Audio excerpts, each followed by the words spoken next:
అంగట్లో అన్నీ ఉన్న అల్లుని నోట్లో శని ఉంది అన్నట్టు ఆధునిక మానవుడు అన్నీ ఉండి కూడా అశాంతితో అలమటిస్తున్నాడు. అశాంతితో అలమటిస్తున్న ఆధునిక మానవునికి ఇటువంటి ఆధ్యాత్మిక క్షేత్రాలు, ఇటువంటి ఆధ్యాత్మిక సన్నివేశాలు, ఇటువంటి ఆధ్యాత్మికవేత్తలతో భాగవతత్వంతో సమాలోచనలు ఆధునిక మానవునికి ప్రశాంతిని కలిగిస్తాయి.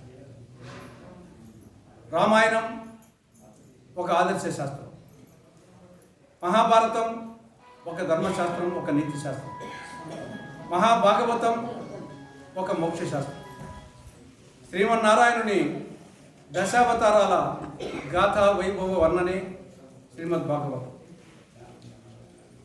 శ్రీమద్భాగవతాన్ని సంస్కృతంలో వ్యాస మహర్షి రచిస్తే తెలుగులో బొమ్మెర పోతనామాత్యుడు ఆంధ్రీకరించాడు.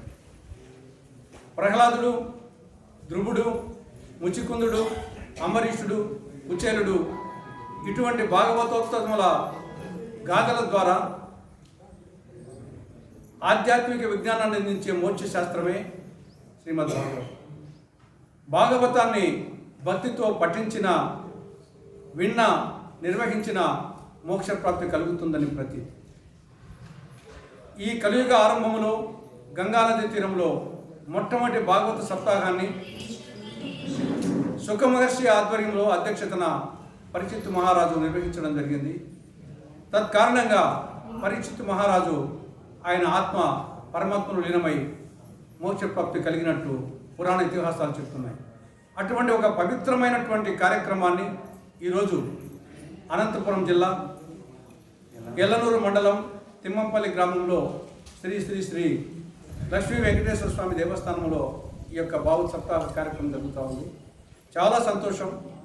1969లోనే ఈ ప్రాంతంలో వెంకటనాయుడు గారు, జయరామరెడ్డి గారు, కులాయప్ప గారు ఈ భాగవత భక్త సమాజాన్ని ఏర్పాటు చేయడం, అప్పటి నుండి ఇంతింతై ఒటుడింతై అన్నట్లు ఈ యొక్క భక్త సమాజం, భాగవత సమాజం కార్యక్రమాలు విస్తరించడం చాలా సంతోషదాయకం.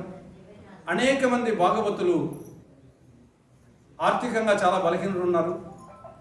వాళ్ళు నిరంతరము ఈ యొక్క ఆధ్యాత్మిక భావనతో సమాజానికి ఆధ్యాత్మిక సువాసనలు వెదజల్లుతూ ఉన్నారు. సమాజంలో ఒక శాంతి సృష్టితకు తోడ్పడుతున్నారు.